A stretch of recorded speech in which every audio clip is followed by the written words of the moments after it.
Masya Allah, kita kembali lagi dan bertemunya di bulan Sya'ban di tahun 2023, di mana bulan Sya'ban disabdakan oleh baginda Rasulullah Sallallahu Alaihi Wasallam adalah bulannya baginda Nabi Muhammad Sallallahu Alaihi Wasallam, sehingga kita sebagai umatnya diwajibkan, dianjurkan untuk bersolawat kepada baginda Nabi Muhammad Sallallahu Alaihi Wasallam sebanyak-banyaknya.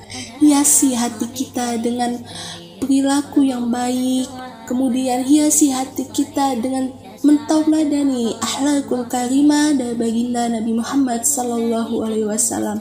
Jauhi segala maksiat di bulan tersebut. Namun bukan berarti kita hanya menjauhi maksiat hanya pada bulan Sya'ban saja. Namun kita wajib, ingat, saya katakan sekali lagi, kita wajib menjauhi maksiat setiap kapanpun dan dimanapun, mau itu bulan-bulan biasa maupun hari-hari biasa, kita wajib untuk menjauhi maksiat. Maksiat bukan hanya sekedar pacaran. Mungkin anak-anak kalangan muda zaman sekarang ketika mendengar kalimat maksiat, mereka hanya terpancar pada kata pacaran. Namun maksiat itu memiliki arti banyak loh. Contohnya saja, menggunjing orang lain atau teman, bahkan mengambil hak orang lain yang bukan hak kita, kemudian melihat hal-hal yang tidak pantas untuk kita lihat, itu termasuk kepada maksiat. Sehingga terutama kita sebentar lagi mau masuk di bulan suci Ramadan. Seharusnya di bulan Sya'ban ini kita mengawali lembaran baru, merubah diri kita menjadi diri yang lebih baik dari tahun yang sebelumnya. Wahai jemaahku sekalian yang dirahmati oleh Allah Subhanahu wa Ta'ala, ketika kita di bulan Sya'ban, terutama di bulan Ramadan, bukan hanya menahan lapar, bahkan haus saja. Namun ketika di bulan Ramadan, kita juga menahan hawa nafsu terhadap dunia. Contohnya, mungkin ketika sebelum bulan Ramadan, ada yang masih melakukan hal kemaksiatan. Ketika di bulan Ramadan, ia berusaha menahan dirinya untuk tidak melakukan kemaksiatan tersebut. Lama-kelamaan nanti dalam 1 bulan, ia terbiasa menahan dirinya dan ia istiqomah tidak melakukan kemaksiatan tersebut lagi. Kemudian di dalam Quran surat Al-Maidah, Allah mengatakan, La ta'awanu ala ismi wal udwani wa taqullah innallaha syadidul iqab. Allah mengatakan bahwasanya orang-orang yang membantu orang lain untuk melakukan dosa-dosa adalah orang yang sangat dibenci oleh Allah Subhanahu wa Ta'ala. Oleh sebab itu, para jemaahku sekalian, terutama di bulan Ramadan, bahkan di bulan Sya'ban, banyak sekali para manusia yang menjelma sebagai syaitan rajim, gitu kan.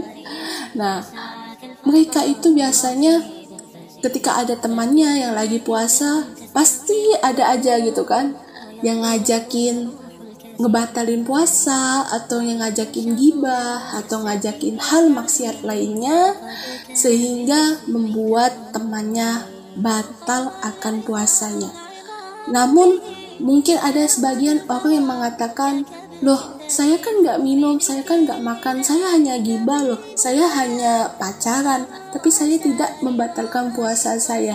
Ya, memang Anda tidak membatalkan puasa Anda dengan makan dan minum, namun Anda telah mengurangi, bahkan Anda bisa tidak mendapatkan pahala sedikit pun akibat maksiat yang Anda lakukan ketika Anda berpuasa di saat hari itu.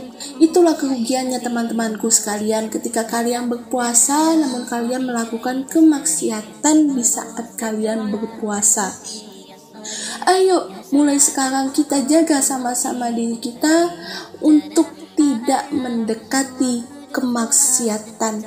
Perbanyakin ibadah, sholawat, zikir, kemudian perbanyakin amal-amalan. Mungkin kita ada sebagian teman-teman yang rumahnya atau lokasinya jauh dari majelis taklim ilmu, namun zaman sekarang sudah canggih dan modern juga kan, ada yang namanya majelis online. Nah, teman-teman bisa mengikuti kajian-kajian tersebut melalui Zoom atau Google Meet. Insya Allah pahalanya akan sama dengan pahala seseorang yang datang langsung ke majelis taklim ke lokasinya tersebut. Begitulah teman-teman indahnya bulan Sya'ban dan Ramadan. Bahkan pahalanya tidak main-main, berlipat-lipat ganda. Namun ingat, ketika kita melakukan ibadah di bulan Sya'ban atau Ramadan, jangan pernah niatkan untuk mendapat pahala. Namun niatkan karena Allah, ikhlas tanpa ada imbalan apapun. Ketahuilah teman-temanku sekalian, ketika kita ikhlas mencintai Allah, mencintai baginda Nabi Muhammad SAW, tidak ada sebanding apa-apanya dari pahala yang kita dapatkan. Begitu tentram hati kita, begitu damai hati kita ketika kita ikhlas mencintai Allah dan baginda Nabi Muhammad SAW. هدايا صاحي كي تستريح